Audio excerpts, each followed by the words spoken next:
Well, hello, everybody, and welcome to the Lee Olsen Show. Today, we've got a very special guest, Dr. Google, as I like to call him. Dr. Brad Jackman is back with us. And if you caught his story on our Blood, Sweat, and Blessings portion of the show, you can hear all about his story and everything he's done. But the short version that you need to know is that he's one of the very best in the industry, extremely knowledgeable. He's been around some of the greatest horses in the world. Brad, what is the alphabet soup behind your name again? I'm a DVM, Doctor of Veterinary Medicine, got a master's in physiology and pharmacology, and then DACVS stands for a diplomat, American College Veterinary Surgeon. So I'm a board certified veterinary surgeon. So So, to the normal horse owners out there, it means I did a fair bit of extra training, schooling, you know, basically just doing anything possible to try and better myself and learn more that I could.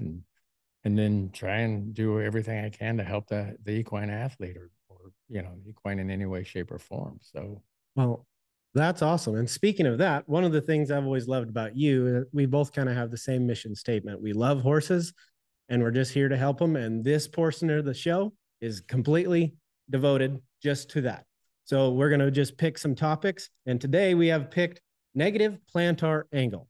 So what that means is the hind feet. Palmar means the front feet. Plantar means the hind feet.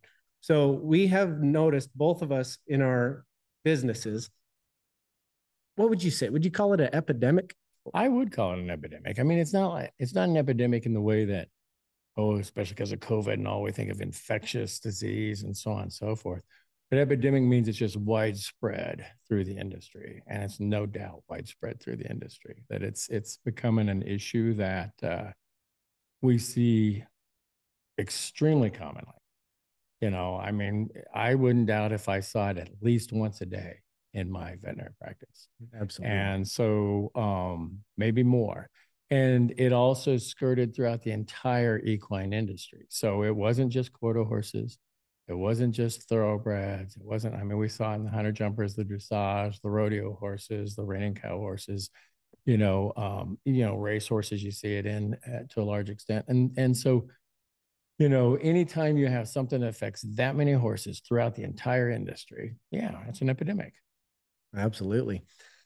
So, one of the things that I always consider, when people bring us a new horse, you have to remember we're therapeutic shoers.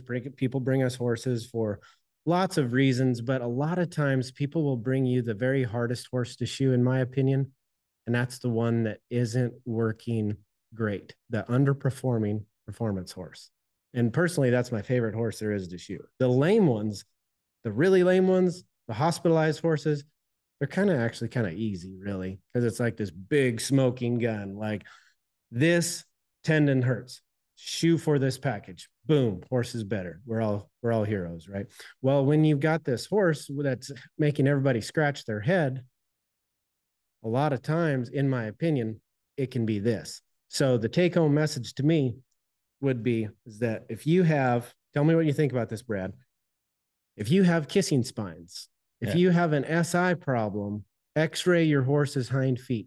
And in my opinion, there's a very high chance that you're going to find out that your horse is negative in the back. It's not guaranteed, but to me, yeah, I mean, it's critical to helping develop a top line on a horse or maintaining the top line on a horse. And so if you want to try to say, okay, from a kissing spine standpoint, what am I going to do to try to help maintain him? You got to develop top line. I mean, you want core strength. Right. And, we basically, in a nutshell, you'd look at, okay, front feet take a lot of the concussion.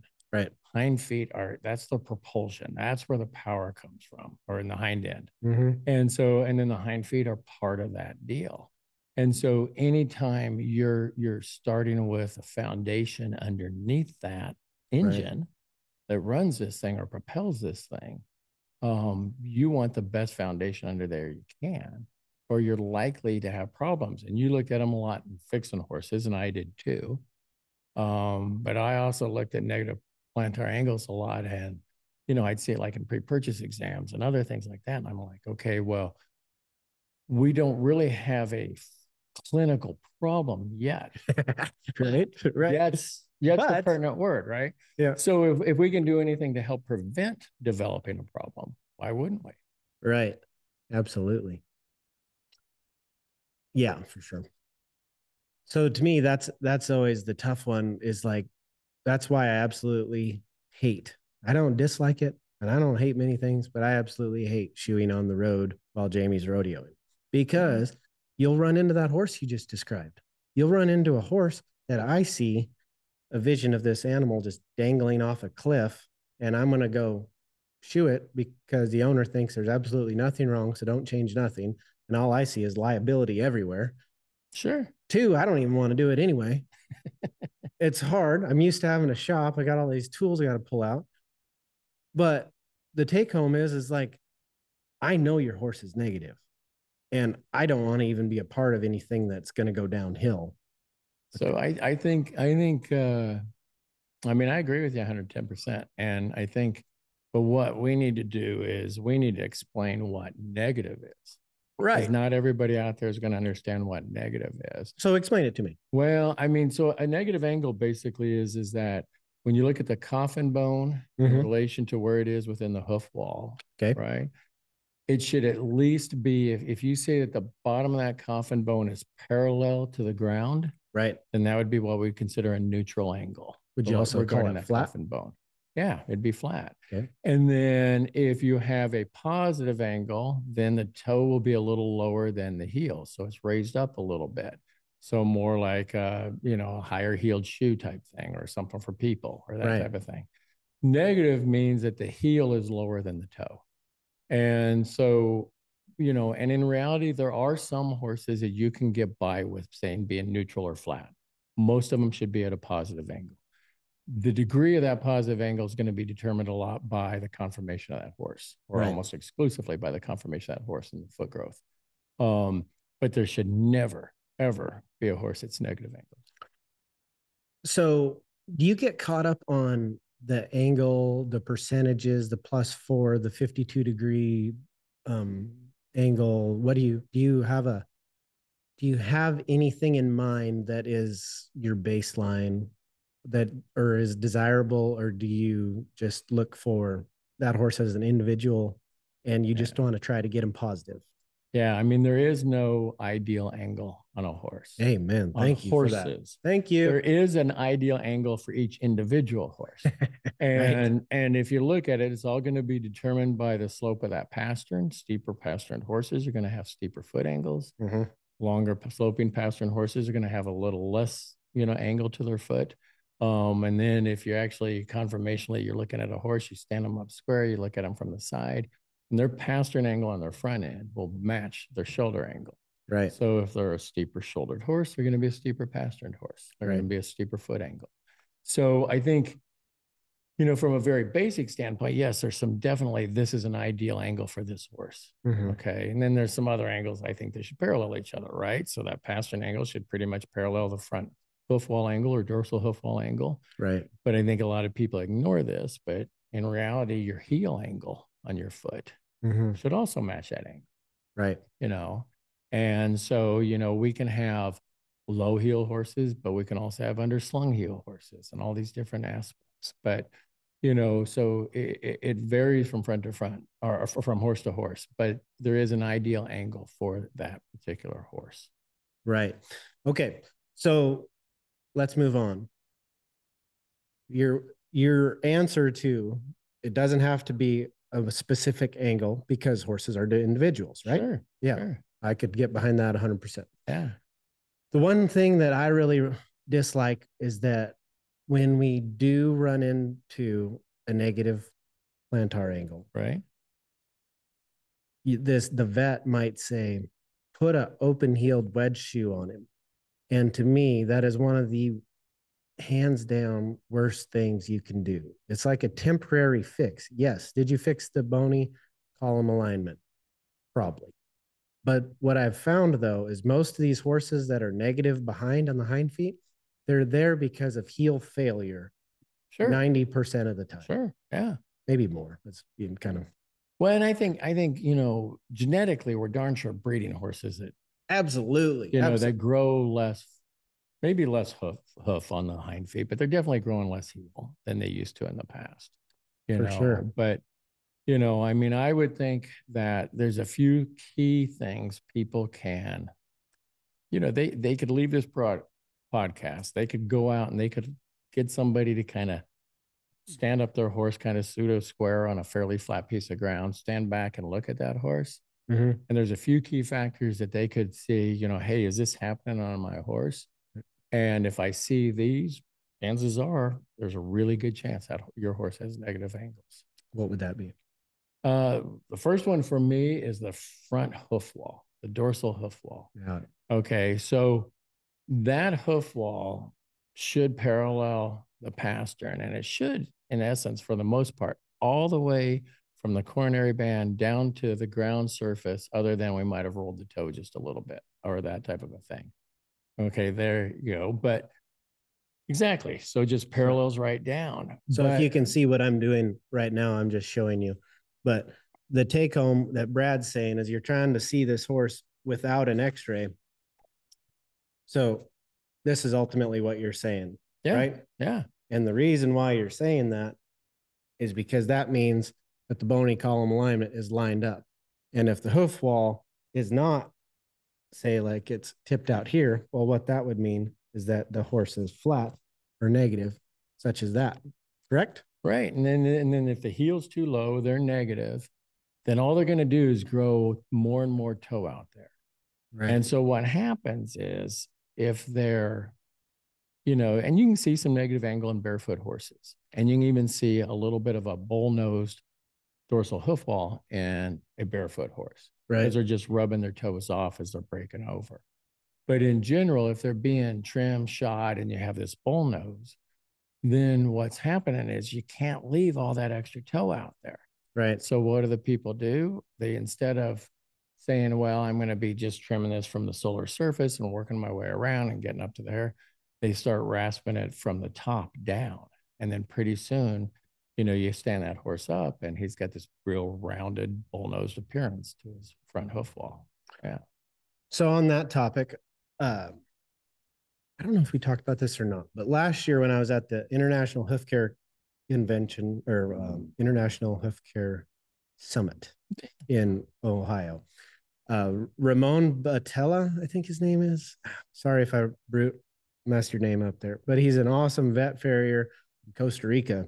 And he was talking about the bull nose comes from this. Do you agree to that? So the coffin bone, when they get negative, comes up and then ultimately creates the bull nose right here. Yeah, I think to a certain extent, but I think it's actually a lot of it's happening because if you x-ray those horses, and I think it's critical to x-ray these horses, but we can get more into that. But if you x-ray those horses, and if you look at that distance from the front of the coffin bone to the hoof wall, and you'll see where it's thinner lower. Well, it's thinner lower usually because somebody's been rasping it off or taking it down more towards that toe, trying to bullnose that off. Right.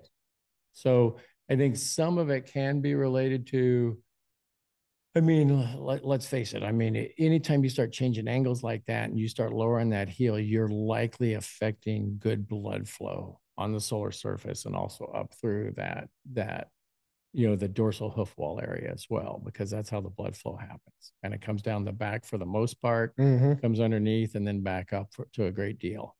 And so you're affecting that as well. But I personally think a lot of it has been creative, trying to remove extra toe in, well, I don't know if it's in an inappropriate manner, but it's not an ideal manner.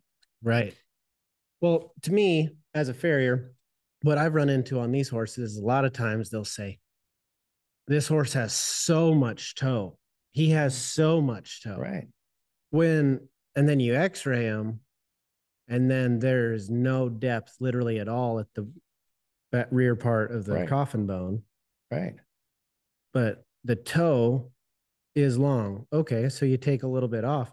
And in certain instances, I've hit blood there chasing this long toe. Well, what's that tell you? That's not long. Right. It's not the toe. So to me, I almost see these as separate issues. Like I realize the foot can all run off together. But in my experience with negative plantar angles, it's heel failure, meaning you have to fix the heel. So you fix the back half of the foot, and then all of a sudden these problems start getting better. No doubt. The sad part about that, though, is I've probably only seen maybe a 50% success rate. And that's success meaning getting out of wedges, getting back to normal shoes.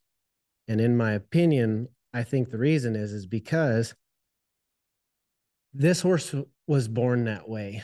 I think when he was born with problematic feet with low heels. And I feel like it's very annoying to me when people say the last guy wrecked this horse. Right. Because yes, maybe he didn't help him as much as he could. But I don't like pointing fingers, mainly because I don't like fingers pointed at me either. Sure. But I think farriers don't set out to ruin horses. Oh, I think I agree with that 100%. I don't think anybody wakes up and says, "Man, let's go wreck some horses today." I think people might miss the play. I think that they might just think that, well, he's doing good, just shoe him. Or even worse than that, they'll think, I'll put some extended heels on him, because a lot of vets think like that too. So you do put the extended heels on the negative horse. Guess what happens? You crush them even more, because length is leverage on the end of your shoe. So to me, the only way you're going to fix them is by loading the frog and unloading the heels if you have a real crushed heel problem. Yeah. Well, and is it underrun? Is it not underrun? How far underrun is it? Is it curling? Is it not only underrun, but is it curling in too? Where, there's the old adage, you got to shoe to the widest part of the foot. Right. And I think it's critical. And I think it's especially critical with these negative angled horses. Right. But a lot of them, you can't get to the widest angle of the foot. And so you have to unload that hoof wall in the back. The only way you're going to be able to do that is to load it up through the frog. Absolutely. And then it depends on how severe it is and how much foot you have to work with. Because we'd have these horses come in, and some of them have all the foot in the world to work with. Right. And so, and once you have x-rays, once you know how much foot there is, how much depth of sole there is at that toe, all those different things, some of those we could get nearly corrected through one trim. Yeah, absolutely. Right? And then there's a ton of them that, that's not the case. Or they just don't have enough foot on them to be able to do it. And those you're going to have to piecemeal through it. It's going to take a multitude of shoeings. Absolutely. If you're ever going to get there, but a multitude of shoeings to try to get there. I think ones that are truly, for lack of a better term, man-made, right, are the easier ones to fix long term. Absolutely. Those ones can be saved. Yeah. Not saved. Well, yeah. They can be. Yeah.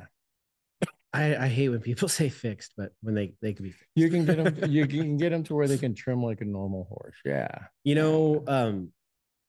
You talk about needing x-rays on these horses. Yeah.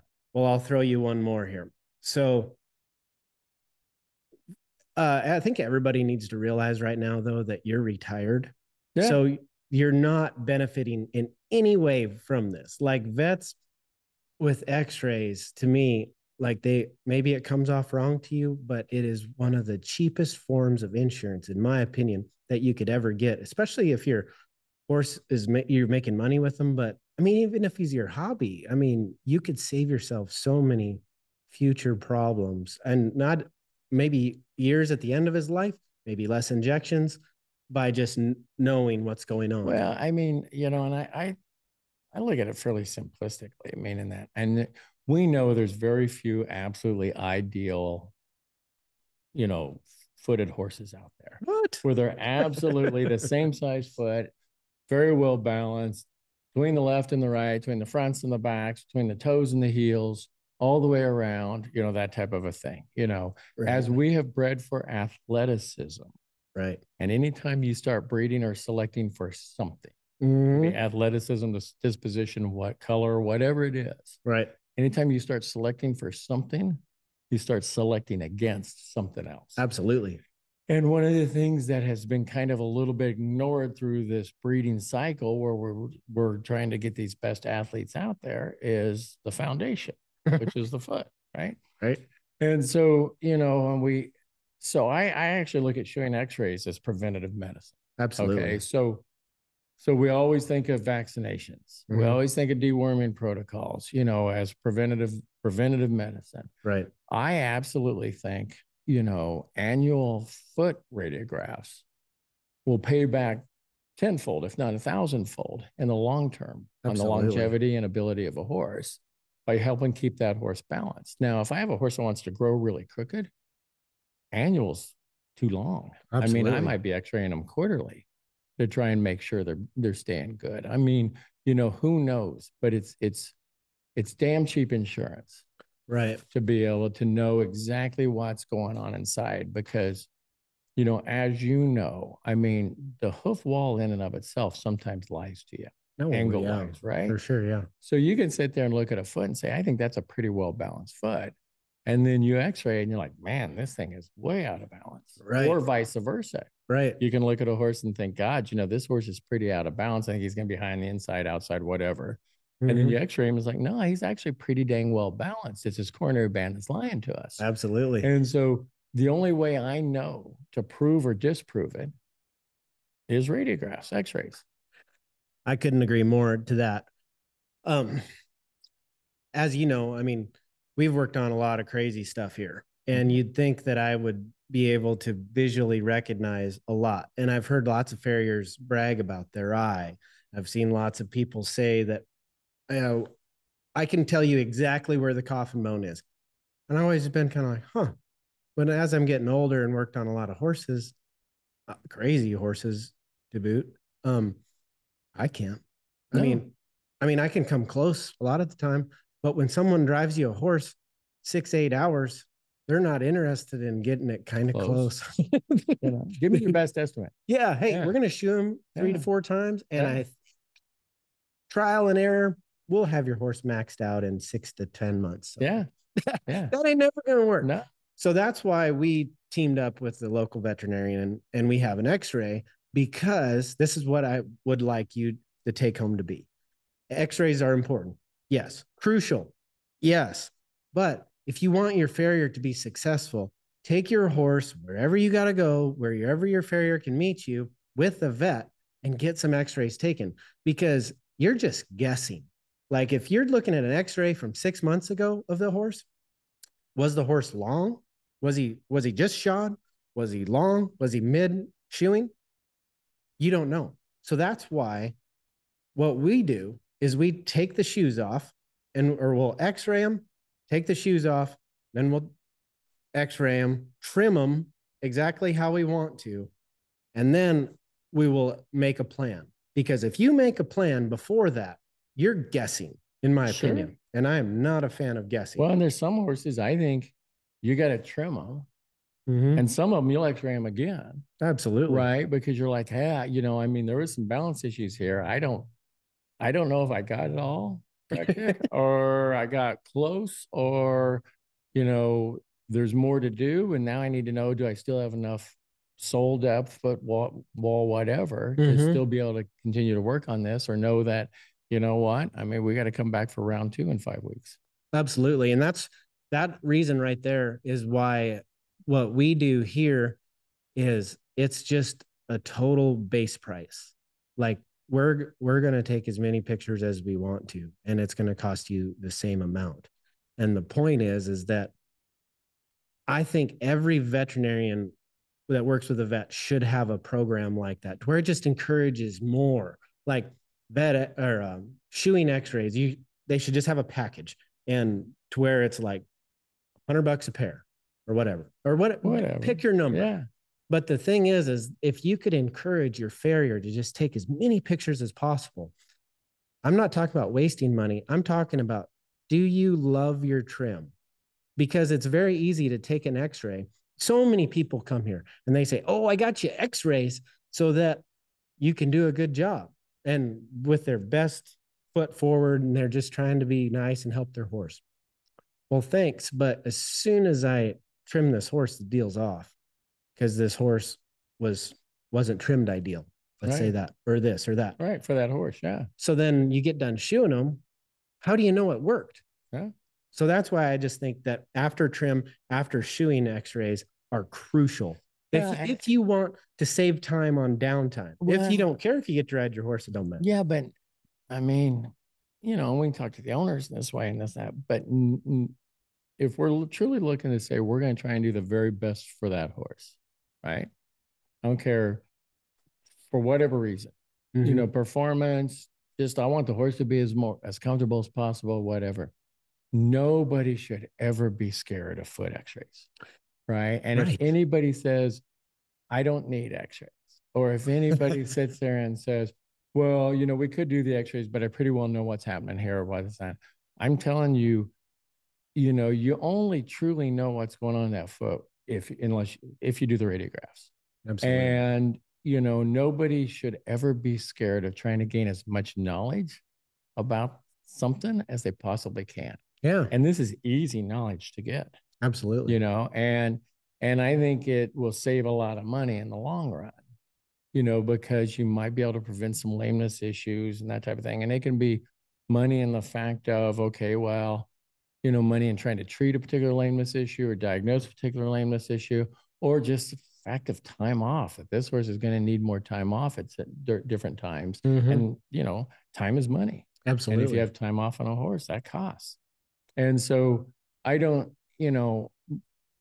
one of the things I would say you take, people I hope take away from this is that if anybody says, well, we don't need x-rays, that to me is the red flag. Absolutely. Okay. And I don't care if it's veterinarian. I don't care if it's farrier. I don't care if it's trainer.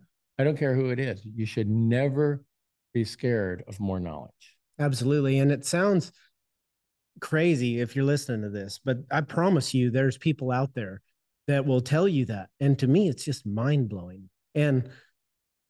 But in hindsight, I really think it's people that are afraid of being thrown under the bus, which happens a lot if you're a farrier because you don't ever want to look bad, especially at the vet. But if you're working with the right people and we all come together and be like, hey, we're doing whatever it takes for this horse, like it should be, then you shouldn't be insecure at all. And you're just going to learn something anyway. And I can guarantee you, I did this for 37 years, pretty much. Lameness was my forte, right? Lameness and surgery. And, and I will tell you, I would get fooled by feet all the time. Me too. Right? In 37 years. And this is what I did. And so x-rays were critical in my practice for what I did of trying to help these horses. Right. And if I can sit there and say, well, 37 years and blah, blah, blah, and I still got fooled all the time by a horse's foot without the x-rays, then in reality, I don't think there's a person out there that, unless they have x-ray vision or something, themselves, which I don't know anybody that does. Yeah, they're sticking their head in the sand. They're being ignorant about it. And I can also tell you, we never did it just for monetary gain. Oh, this is a way to get some money out of someone. Because that's the other thing you'll hear as well. Vets just want to x-ray the feet because they're just trying to get some more money out of you. No, we're trying to do what's best by that horse. And this is a easy way and a non-invasive way to gain a ton of knowledge about that horse. Absolutely. And just for a fun fact, how many x-rays do you think you looked at per day at your clinic? Oh, shoot. While he's thinking about that, I asked him that because if he gets tricked, I can be pretty dumb. So me being tricked isn't rocket surgery to anybody, but him being tricked though. How many x-rays do you think you looked at a day? Oh, hundreds. I'm going to guess, 300 to 400. Yeah. 300 to 400 per day. And this guy can't look at a foot and read it without an x-ray machine. So I think we can safely say that if you're even wondering about your horse, just go get him x-rayed. What do you think? Yeah. I think, and I'll say, there's a way to take ideal x-rays, but any x-rays are beneficial. But you do want to try and, get the angles, have them positioned well, that type of a thing. So it's not just, horse can be standing in any way, shape, or form. That is yes. Yeah, your plate can, x-ray generator can be angled at any certain degree or angle or whatever. Because it's just a moment in time. And if you take a bad moment in time, I can make myself look 6'5" too, if I want to, right? Go. Yeah. So yeah. You're not? So yeah, right. Just under, about half a foot under. A good friend of mine, a podiatrist, Dr. Sammy Pittman, even if you show up with x-rays, he'll take his own x-rays. Yeah. I mean, for that reason. Yeah. Well, I mean, unless, somebody brought me very recent x-rays. And when I say very recent, I mean, they have to be within a week probably, right, to have an idea of what this foot is. And that those x-rays were well positioned. And, you've seen x-rays, you can look at x-rays and say that's a well-positioned x-ray, not a well-positioned x-ray, right? Other than that, then yes, we were taking our own. So one thing like Brad's talking about right now. So let's just use this for example. Okay. So let's imagine this is an x-ray that you can see right here. And that would be a pretty decent x-ray, right, Brad? Yeah. Yeah. But when you can see both sides of the coffin bone, that means that you're taking it this way instead of dead on this way. So if it gets a little bit like this, I mean, you'll see x-rays from the vet where you could see both heels. Well, that means they were shooting at an angle like this instead of directly from the side. Or if it was up here, that meant things. Yeah. And looking through the joint space, right? Because you can actually have them well aligned, right, and still see both sides of the coffin bone if they're way out of balance. Yes, you can. Yeah. Stay out of rabbit holes now. Yeah. All right, let's wrap this up. But I want to talk about shoeing them. So shoeing the negative plantar angled horse. So I have done it every wrong way possible, just for the record here. But I did a study on a horse, and we work on a lot of everything, but we work on a lot of nice barrel horses. Right. This was a son of Epic Leader. If you have a son of Epic Leader, x-ray the hind feet anyway. That's all I'll say about that. But anyway, just a joke there. Well, but notoriously, racing thoroughbreds every time, man. low-yield horses. Every time. Right? Mm-hmm. And especially in the barrel horse, any speed event type horse, we have actually introduced more and more thoroughbred genetics.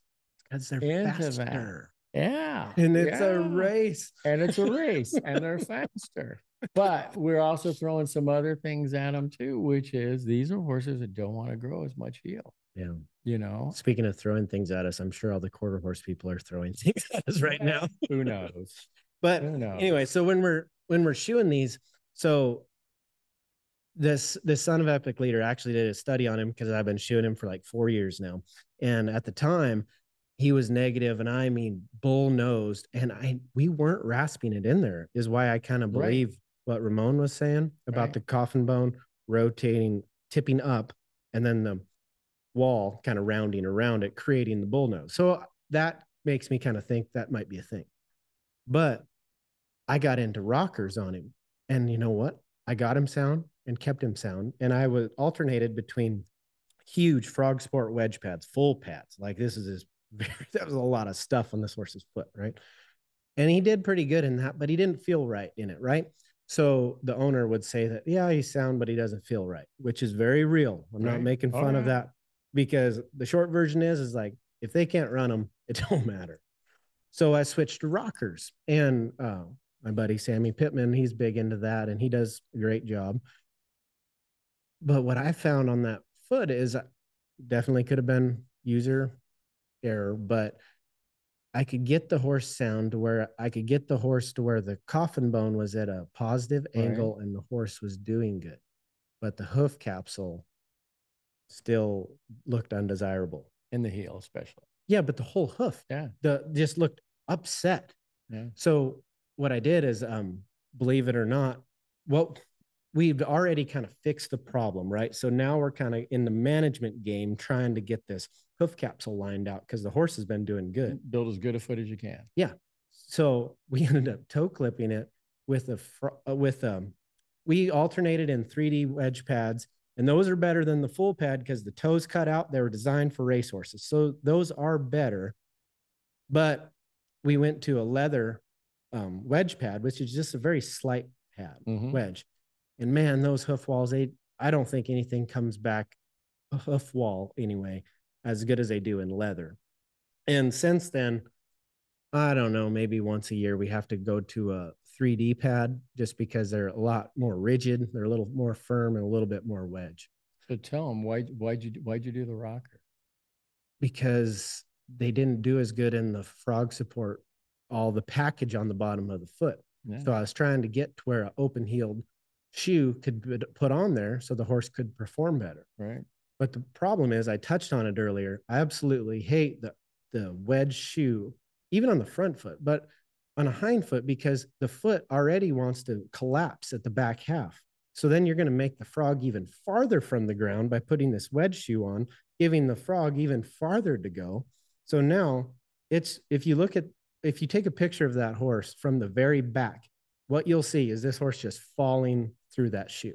So that's why I say they need frog support of some kind. Yeah, yeah. But I mean, and I think, but the only way you're going to get long-term correction is you got to try and trim toe from below, if that makes sense. From a solar aspect to trim them up, right? I was assuming that would. Yeah, and well, but it's I think one of the things that a rocker will do is it'll allow you, and I don't, what it allows the horse to do is really kind of change the way it wants to bear weight through that foot to some extent, and I think it really promotes a blood flow aspect there. Oh, couldn't agree more. And I don't think especially in a hospitalized situation. Yeah, and I don't think hardly anything will help build more sole depth than blood flow. Than blood flow, right? So those, I think they do great, and the only way you can then sometimes trim enough toe from underneath is you got to have some degree of sole depth there. Absolutely. Right. And so you got to get the sole depth to be able to get the eventual trim and get that toe off. Absolutely. So that you can do it. But then long-term wise, unless you can say, yeah, I mean, there's a lot of foot here and I got under and heels, but I can easily trim this back to the widest part of the foot and all these other different things where now you got, a more normal heel and a more normal, okay, I can load through the frog. Mm-hmm. Then you got to do something artificially. And on most negative angled horses, heel, and they can be front end too, but especially on the hinds, you can't trim the underrun and the curl out of those heels. If you do, you're going to be into blood. Right. And so, somehow you got to unload those. Absolutely. And then throw it up somewhere. You got to load something. Let's load up the frog. That actually does help promote blood flow through that foot too. Mm-hmm. So, I mean, I completely agree that, you got to get some depth of sole if you need it. Sometimes you don't need it. Sometimes there's plenty of sole depth there at the toe. Right. X-ray will let you know.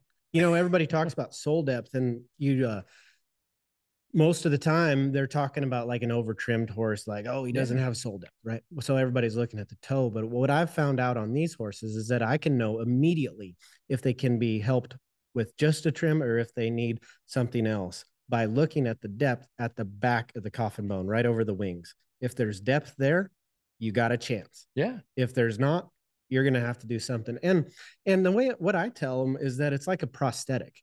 It's like, if this $50 pad is all it takes to keep your horse sound and competing at a high level, well, then hallelujah. Yeah. Because the biggest shame that I see is a wasted life. Like you think you're going to really be catty when you're hurting pretty bad? No. I mean, I see these horses and I just wonder, is this horse giving you everything he's got? Most horses are honest. They're going to try. Yeah, exactly. So that's why I love horses. Yeah. They're awesome. Yeah. Okay. Yeah. One more thing. Yeah. So what I always tell people is that if you want to know a good estimation, I guess, if your horse is negative, then step back on flat, level, hard surface, take a picture of your horse, and then get out the markup app. If you got an iPhone, flip the ruler around, put it right across the coronary band of your horse and draw a line with it. If that line hits him in the belly, your horse is negative. Yeah. And if it's somewhere around the knee, you can imagine what the coronary band would do. Just imagine a line going through the coronary band of your horse's hind foot. And if that is hitting at the knee, that would tell you that that coffin or that the plantar angle is positive. And if you imagine it rotating up to the belly, that would tell you that plantar angle is negative. Yeah, show them what you mean by the coronary band looking at the angle. Okay. Yeah. So coronary bend.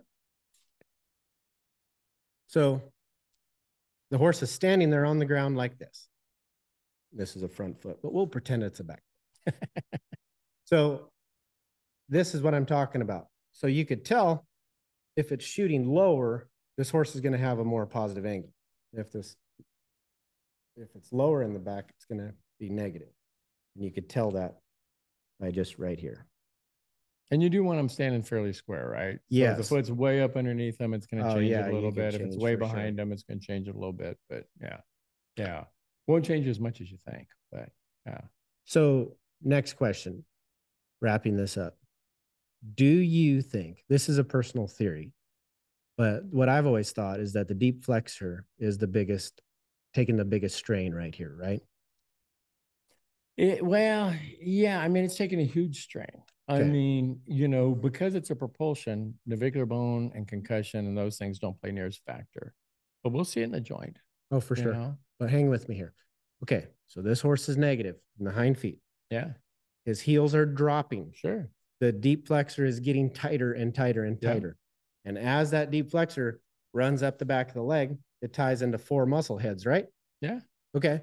So now you've got all this strain on 4 muscle heads just cresting as the hip comes over, right? Well, so, and in all honesty, you also have check ligaments in most horses on their hind legs too. Right. So, yeah. So we're pulling this horse apart on the top line. Yeah. Right? Oh, yeah. So that's why, like, I'm not a vet, and no offense if you do this, but I feel like if you inject the SI, take a step back and figure out what the actual problem is. What do you think about that? Well, I think it all comes to foundation, right? But so yes, you're sugarcoating it. Don't be sugarcoating it. That's why I tell people you can have the fanciest sports car in the world, right? Right. You put it on lousy tires, it still ain't going to perform worth a crap. Absolutely. Right. And so if you're not supporting those things the way you need to support them, you're going to increase stress somewhere, or you're going to so significantly reduce performance that, because the horse is going to protect itself because it's feeling this added stress in different areas. So if you had a sports car, you wouldn't take it to the cheapest tire place in town. I would not.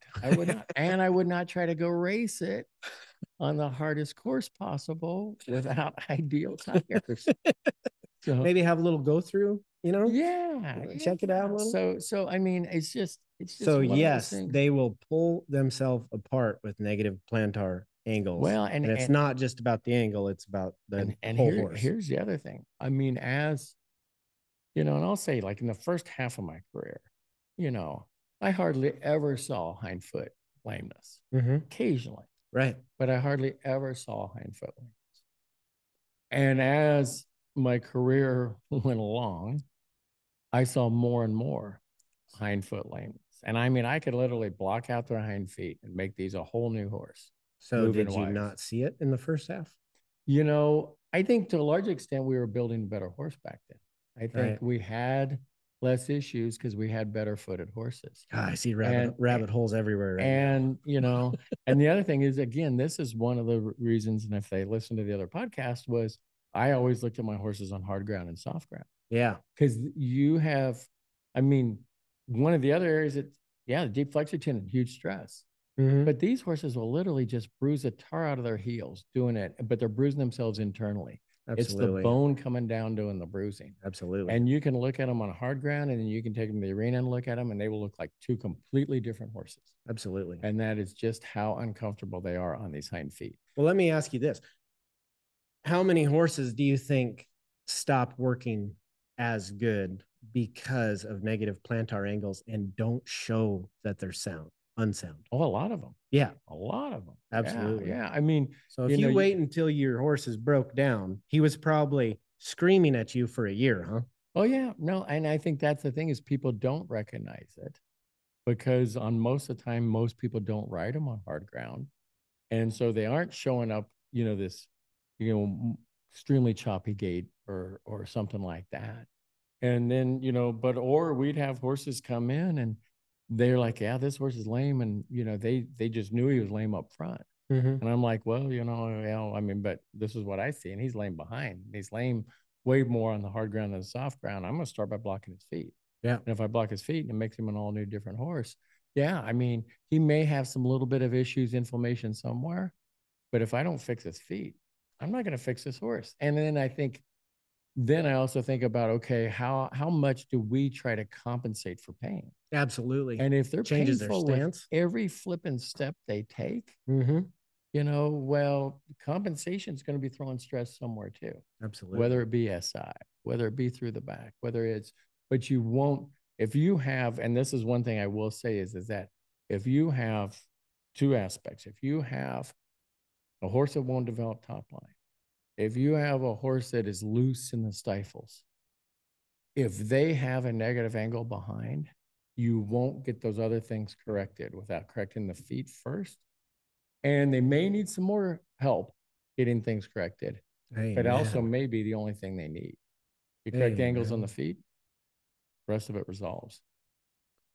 I don't know if you heard that, but you should back it up. Just say it one more time for all the farriers out there, would you please? Yeah. So especially you got a horse with a history, no top line or poor top line, has a hard time getting top line on it.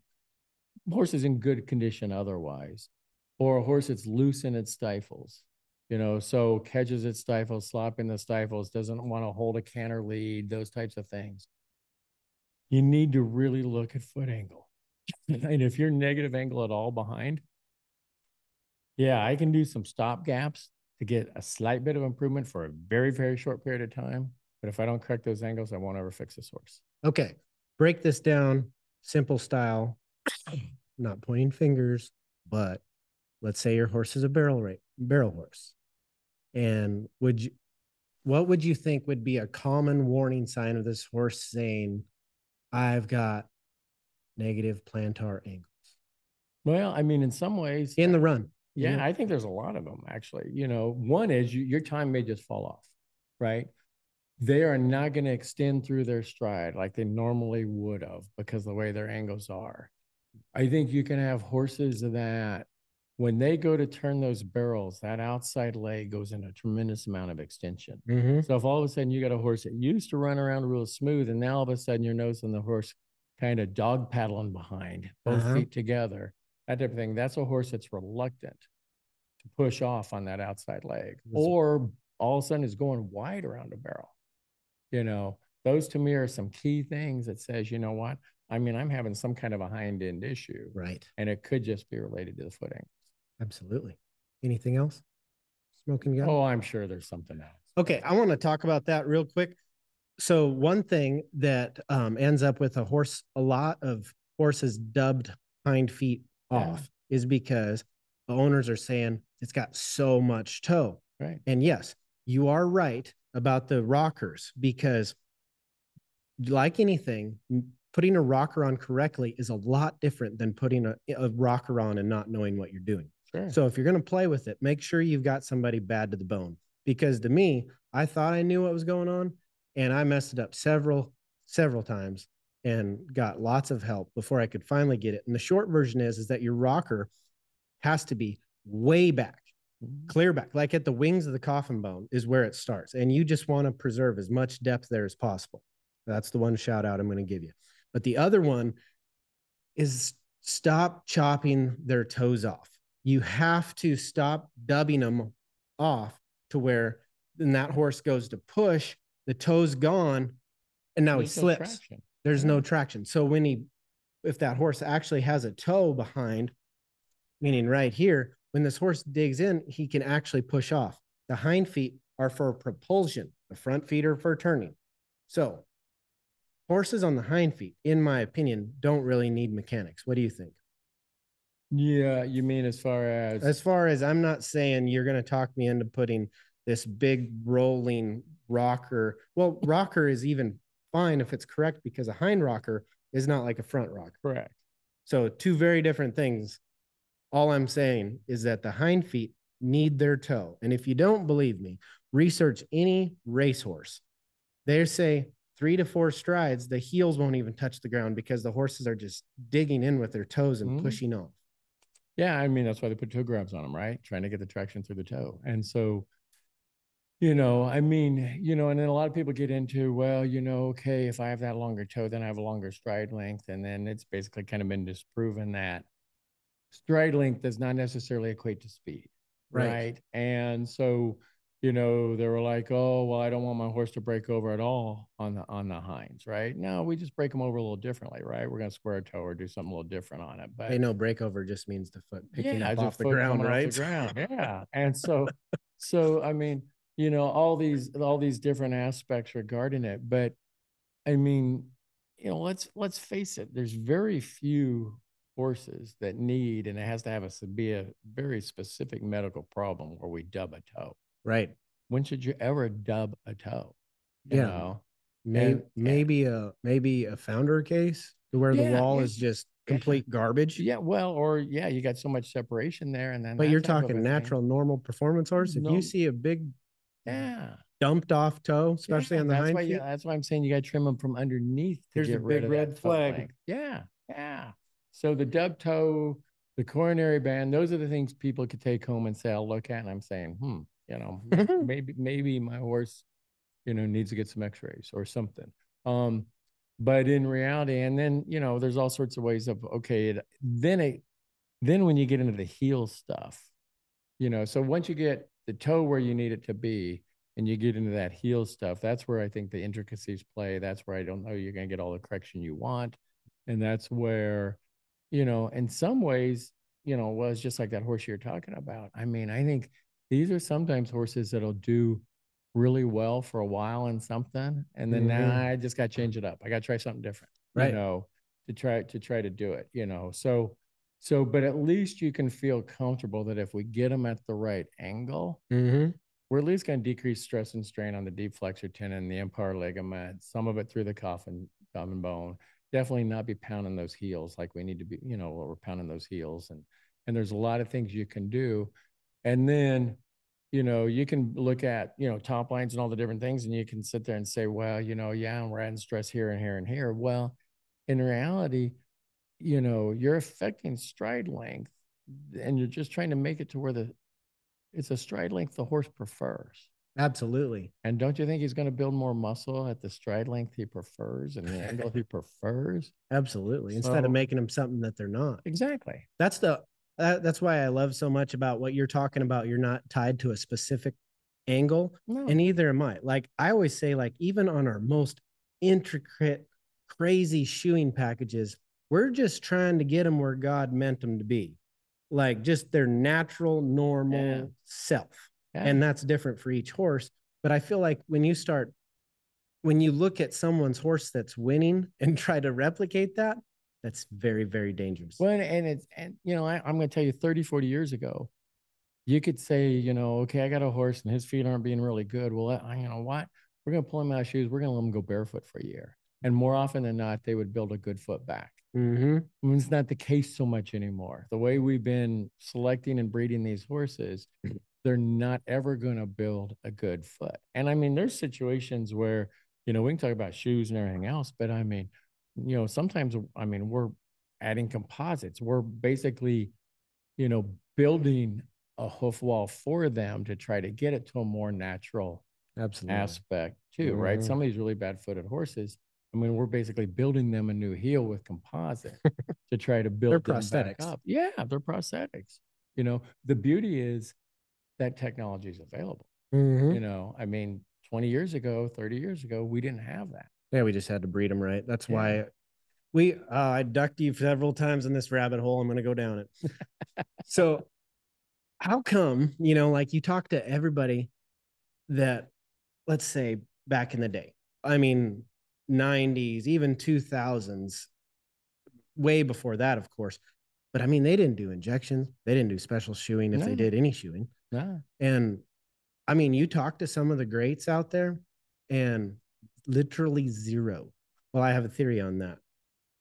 I am a therapeutic farrier, so I see some of the worst of the worst. But everybody wants to compare the barefoot trim to what?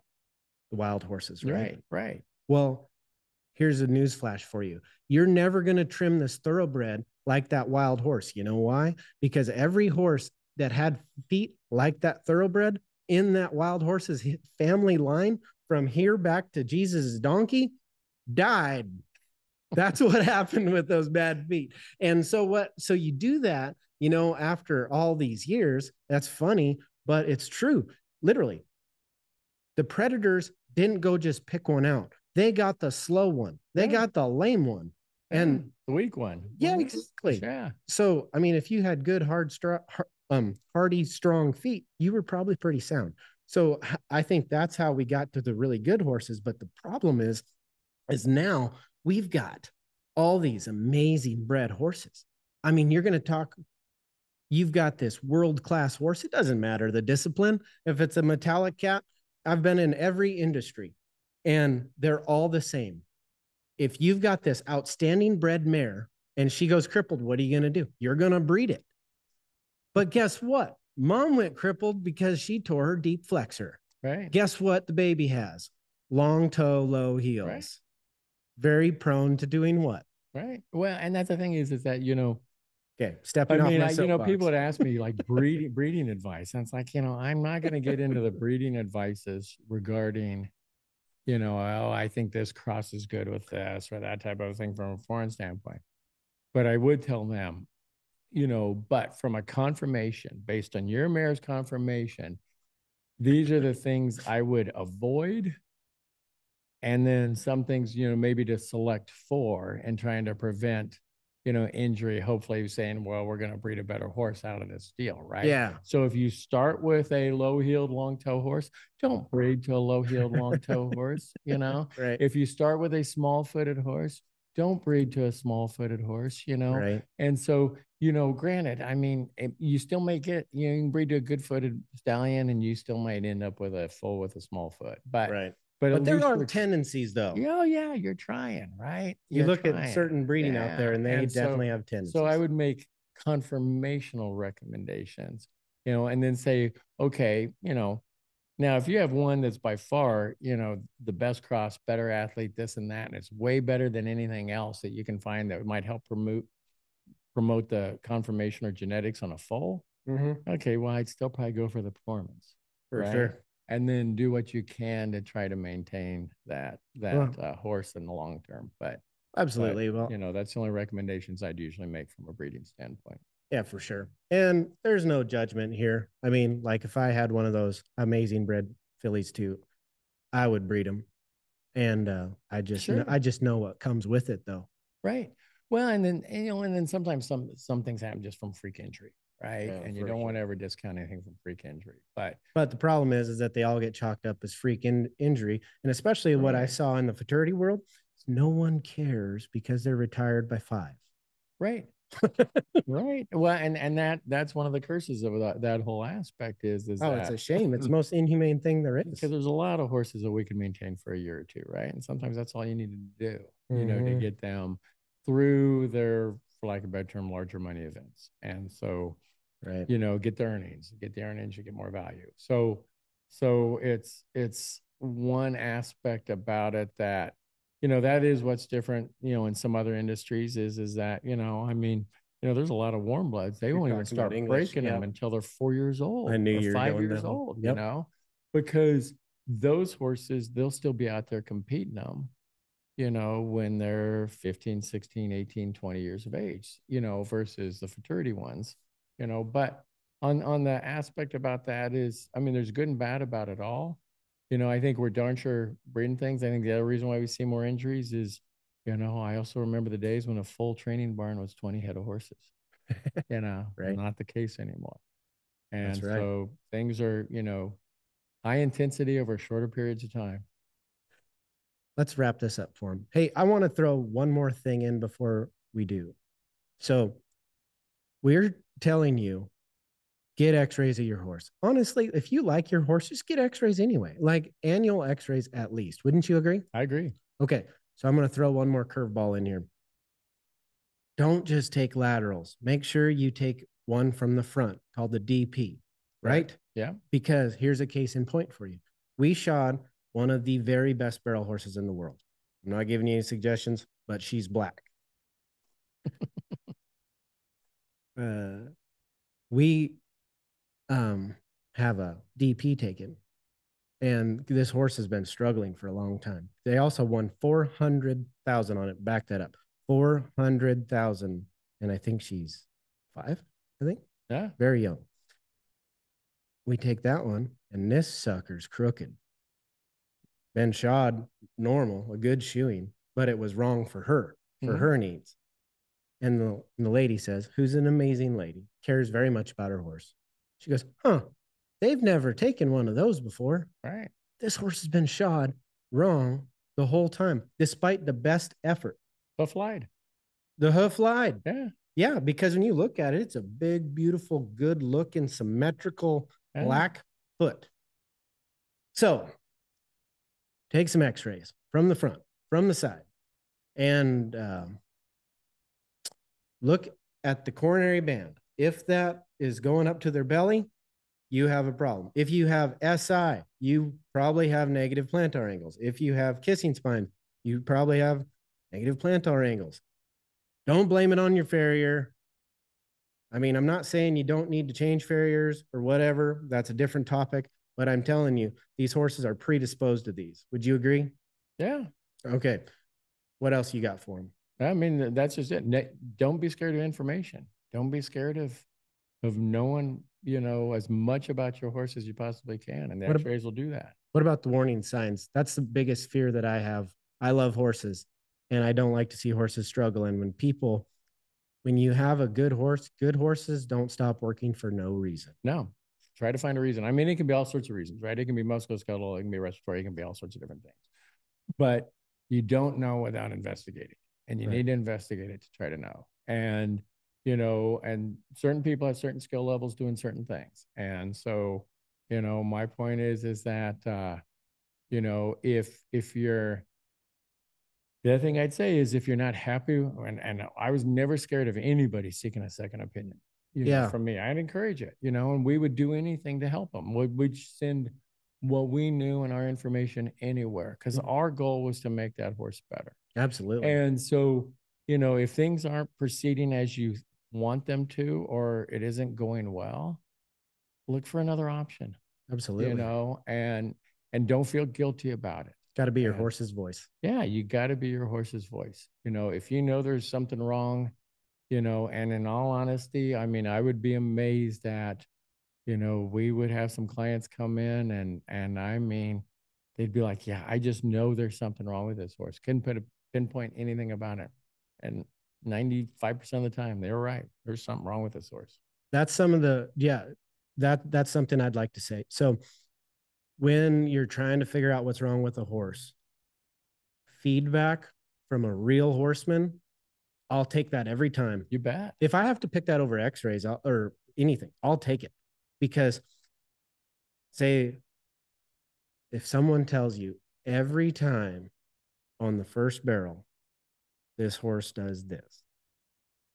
Well, if he goes to the right first, you got a pretty good chance that it's his inside hind leg. If he's talking about leaving, if it's entering, it could be the front right? So anyway, you don't need to get caught up in that, but I'm saying the feedback from them is priceless, isn't it? It's priceless. And the other thing I loved, like, especially like the barrel horses, is that, okay, because invariably they would come with a bad run or two, right? And I like, okay, I want to see a video when this horse was running good. Yeah. Because I want to see the difference between those videos. Right. Check the date. Yeah. Yeah. Because some horses, I mean, they all run differently. You know, some of them can set their butts and curl around those barrels and go. And some of them, no, I mean, they're going to go a little wider and they're just not going to slow down though. And so, you know, there's different ways to run for different horses. That's good advice. Potential. I want to see their best run. I want to see their worst run. Yeah, I want to see what you think's the problem now, or the bad runs, and then, but I want to see the good runs. I want to see it. We can blame ground to ad nauseum and everything else, but you know what? I mean, you know, and again, and I get back to it again and again. Horses generally want to try. They want to do the best they can for you, and so, you know, let's try to figure out what we can do to try and put that horse where I think that's where the horse is happiest too. Absolutely. You know? They're winners too. Yeah. Yeah. Barn Yeah. horse is amazing. Oh yeah. So Yeah. cool. Yeah. All right, well, let's wrap this up. We're going to have more episodes, more topics for you. Brad Jackman, he is truly Dr. Google. So what I want you to do is rate and review. We need 5 stars so we can grow this baby. Then I want you in the reviews, I want you to put what you want us to talk about. We'll talk about whatever you want. So throw it in there. We'll also have lots of other special guests, but please rate and review. And I hope you have a great day. And I hope you are living out your purpose and enjoying every day. And I hope you love this country as much as I do. God bless. God bless America.